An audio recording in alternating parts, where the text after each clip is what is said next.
Officials in Bangladesh say at least 20 people have died in floods caused by monsoon rains and overflowing rivers. They say more than 5 million people have been affected, with floodwaters leaving many isolated and in need of food and clean water.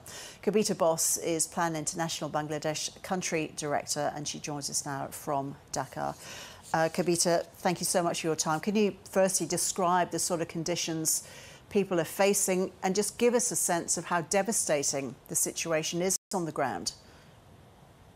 Thank you very much, ABC, for inviting me to talk here. All of you know that the situation in the flood-affected area, it is mostly in the southeast part of Bangladesh, covering nearly 12 districts. And the most devastating districts are Maulabibazar, Feni, Hobbyganj, Kumilla, Khagrachari, and Chittagong, which have faced the most devastated flood since last 40 years in that locality. And this flood has affected at least 4.9 million people, where 1.54 million are children and adolescents, and more than 2 million are women. These people are in the dire need of life savings, including safe shelter. Safe shelter, I put it as a very strong word, like safe shelter. The way they are now surviving is beyond imagination. They need clean water, they need food, and of course, hygiene supplies. Girls, children, and women, and especially people with disability, are in a severe need of all those things. Government and Plan International Bangladesh, along with all the NGOs, EOs, local NGOs, everybody have been trying their best to serve the most need, to go on the grounds and to serve these people's dire need. Plan International, along with the partners, have been on the ground since the beginning, along with the local EOs and the community, are serving the most dire support, like clean water, food, hygiene supplies, and of course we are supporting the local organizations so that they get support for rescue operation, because Plan International is not an expert on that. However, we are trying to support all the ways so that people are safe, they can be rescued, and they are safe. One note, this is the last one for this question, is that these people have faced it in last 40 years because they were totally not prepared, and it was totally surprise. People are traumatized. People have no skills of preparedness.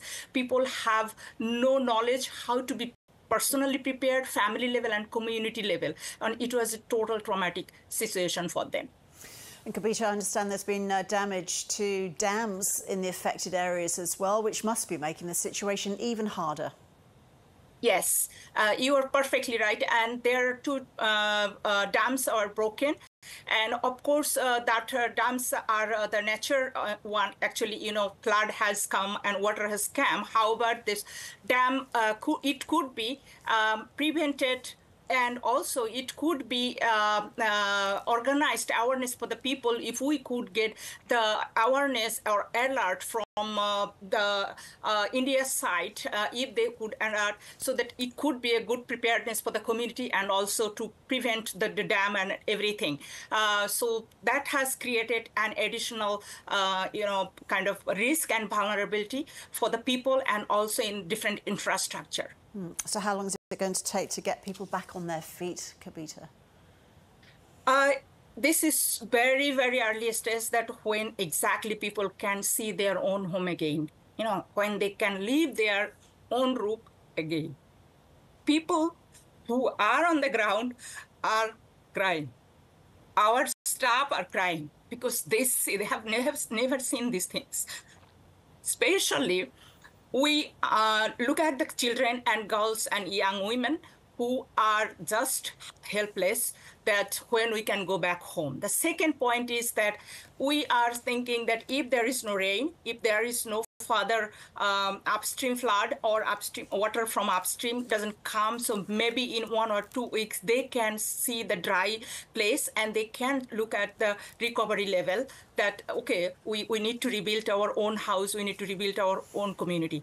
The needs are super dire there. Kabita Bose, we can hear this is a very emotional situation for you, so we thank you for your time.